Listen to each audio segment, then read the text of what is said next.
Okay, before you start calisthenics, or honestly, before you start any sport, there are a few rules you should know.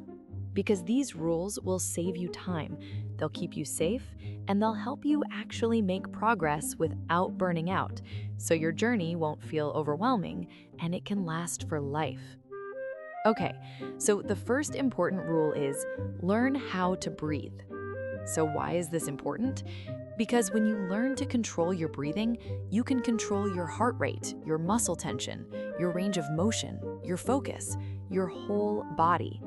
And when you control your whole body, you can feel how stable and strong you are during a movement. And when you notice that, you're more likely to avoid injuries if something doesn't feel right. Now, here's the general rule. Inhale during the easier part, usually the lowering part. Exhale during the hardest part, exactly when you're producing force. It's super simple, but not many people pay attention to it. So, why does this matter? Because when you exhale during the effort, your body naturally creates pressure inside, and that pressure not only protects your spine, especially your lower back, but it also makes your core more stable and makes you stronger right when you need that force most. And also, it helps regulate your blood pressure and lowers the risk of getting dizzy after a hard set. So, here are the easiest examples to remember. For push-ups and dips, inhale as you lower yourself down and exhale as you push yourself back up. For pull-ups or rows, inhale as you lower with control and exhale as you pull your chest up. For squats, inhale as you go down and exhale as you drive back up. And now for static holds like planks, dead hangs, L-sit holds, whatever you do, don't hold your breath, especially if you have any blood pressure issues. Instead, brace your core and take gentle breaths while you hold the position. Remember, brace, don't suck your stomach in, because if you suck your stomach in, your diaphragm gets tight and you literally won't be able to breathe properly. So use this mental image instead. Imagine you're about to take a light punch to the stomach. You naturally tighten your belly to protect your insides. Hold that tension and breathe calmly in and out without losing the brace. And that is the brace you need. All right, now the second rule, quality over quantity. Okay, let's be honest. If you're new to calisthenics and you haven't trained much before, your form won't be perfect in the beginning. Even if you watch a ton of tutorial videos, you still won't get it right on day one or on your first try. And why? Because you may lack body awareness, or your body simply isn't ready for that load yet. And that's normal. So don't stress. Everybody struggles somewhere at some point. But what you can do is prioritize technique. And you do that by going slow. And I mean slow in two different ways. First, go slow during the exercise so you can observe and control your body, and always combine your movements with the breathing technique you just learned in rule number 1. Then, go slow in your progression. Don't jump straight into training a cool skill or the hardest version of an exercise when you don't have the foundation yet. Start with the basics and the easiest variation first, so you can test your strength and your range of motion without hurting yourself. Then you can slowly move to harder variations. And if you start to feel your form breaking, stop the set. It's always better to regress to protect your joints and tendons, because those tissues adapt much slower than your muscles. Muscles can get stronger in weeks, but tendons and joints can take months to adapt to new stress. So, training slowly and mastering the basics is how you build a foundation that can handle advanced skills safely later. And if you want to improve your form, film yourself. This is powerful because what you think you're doing is often different from what you're actually doing. And by filming yourself, you can check your form in the most accurate way. You can also ask for a form check from a coach, a friend, or someone experienced. But remember this, the goal isn't perfect form. The goal is safe form. Safe form means you can train consistently, progress for years, and avoid injuries that stop most people completely. Okay, rule number 3. Don't train to failure on every set. This is one of the biggest beginner mistakes, doing every single set until you literally can't move anymore. Look, I get it. It sounds good. Try harder equals better results, right? But that's not smart training all the time. Here's a better way. If your max push-ups right now is 10, you should train with 7 or 8 reps per set. That leaves about 2 to 3 reps in reserve. We call that RIR. And why is that better? Because leaving a little energy in the tank helps you keep your form clean, and it gives you enough energy for the whole workout, not just the first 5 minutes. If you go to your absolute max on the first set, by the second or third set, you'll be so exhausted you'll only be able to do maybe 50% or 60% of your max. So instead of chasing exhaustion, chase quality reps. You can test true failure once a week or every 10 days just to check your progress. Okay, rule number 4, rest enough. And yes, this one matters more than people think. How long is enough? 1 minute? 2 minutes? 5 minutes? There isn't one standard number because everybody recovers at a different speed. So here's the simple rule. Rest long enough for your breathing to calm down so you're not gasping for air anymore. You want to feel recovered, but not so long that you get cold or lose your focus. Just find that right moment after your breathing settles. And one more thing, this is very important. Progress is not a straight line. Some days you will feel weaker than others. That's normal. Don't panic, don't quit. Just reduce the load, finish the session as best as you can, and keep the habit alive. Even a bad workout at 50% effort is still a massive win for consistency. Rule number 5, warm-up and cool-down are mandatory. They're not optional, they're mandatory. A warm-up reduces injury risk and makes your workout higher quality. And the cool-down helps reduce soreness and can kickstart recovery faster.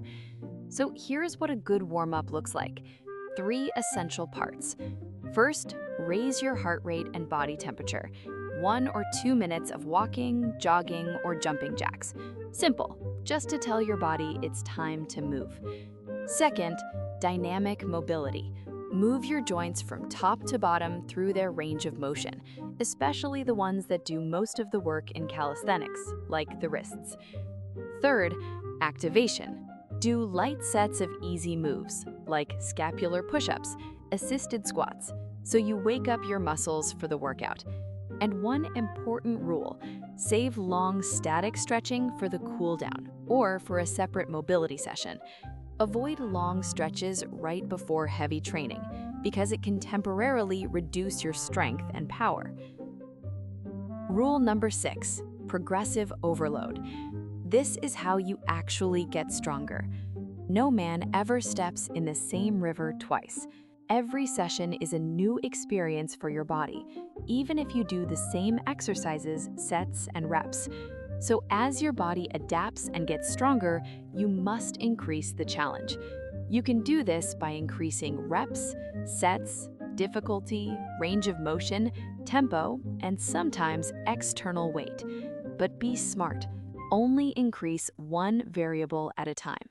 Example, if you did 4 sets of 8 incline push-ups this week, next week try 9 or 10 reps, or keep the reps at 8 but lower the incline slightly to make it harder. And once you can do 4 sets of 10 regular push-ups with clean form, then you can move to diamond push-ups. Little by little, step by step, as your body allows. And write down your reps, sets, and exercises every session so you can track your progress clearly. Rule number 7, keep your balance. This is very important for your long-term health. Now, what does this rule actually mean? Like standing on one leg? No, it means balance in your training. We're roughly symmetrical left to right. So if you train one side, make sure you train the other side too. In fact, if one side is weaker, you should probably train it even more to let it catch up. If you train upper body, don't skip lower body. If you train your front, don't forget to train your back. And don't forget the bridge between both halves, your core. Your limbs can't function well if your core is weak, and you don't want to move like a cooked spaghetti noodle, right? Also, your body isn't made of muscles only. It's a complex system of bones, joints, connective tissue like tendons and ligaments, plus your internal systems working in the background. Everything has to work together in harmony for you to move well and stay pain-free. So don't train just to build muscles. Train to build strength, mobility, flexibility, endurance, balance, coordination, a body that actually works. I know, most people focus only on what they see in the mirror, the shape, the look, the size. Guys, many of you train mainly for a bigger upper body, biceps, triceps, shoulders, chest, back. And girls, many of you focus on glutes and a slim waist. And that's not wrong. It's not your fault. It's just that social media shows muscles way more than it shows the rest of the system. But if you don't balance your training, your body will pay for it over time. You might look strong on the outside, but feel stiff, unstable, or painful on the inside. So balance is what keeps your body truly healthy and your progress steady. That is how you train for life. Rule number 8, hydration and food timing. You might think just exercising is enough to stay healthy. No, exercise is a great tool, but your daily habits, especially eating and hydration, play an even bigger role. First, hydration. Drink enough water. Sip small amounts before, during, and after your session. Don't wait until you're completely thirsty and then chug half a liter all at once. That will just sit heavy in your stomach. Of course, this is personal. Some people don't sweat much, and drinking during a workout makes them feel uncomfortable. So listen to your body and find what works for you. Second, food timing. Focus on high-quality whole foods with a good balance of protein, carbs, and fats. So when should you eat? It depends on your stomach, your goals, and your training intensity. Eat a light meal before training if you feel shaky, dizzy, or low energy on an empty stomach, or you're training longer than 45 minutes, or you're training after a long day at work. Train fasted if you get stomach issues when eating before movement, your goal is fat loss, or you're doing a short morning session. Some people, like me, feel more agile and get a better mind-muscle connection when the digestive system is at rest. So try both and see what works for your body. Now, eating after your session is a definite yes, especially if you trained fasted. You want a high-protein meal with some complex carbs to help your body recover and to reduce the chance of your body breaking down muscle for energy. And the final rule: recovery is part of progress. Never forget that. Results don't come from your sweat. They come from the time between workout sessions. Your body runs better when you eat balanced meals and stay hydrated. Your performance improves when you sleep well, and your mind feels more at ease when you manage your stress. So prioritize all of those things. Build a healthy relationship with food, sleep not only enough but with good quality, and take your rest days seriously. Don't be greedy and try to train anyway. Spend time with family and friends, enjoy your life, do things you actually like. And if you still want to move, do something gentle. Walking, light dancing, easy cycling, yin yoga, tai chi, anything relaxed. And that's it. If you made it to the end of this video, that already tells me you have the patience and focus to succeed. Tell me in the comments if this helped. See you in the next video.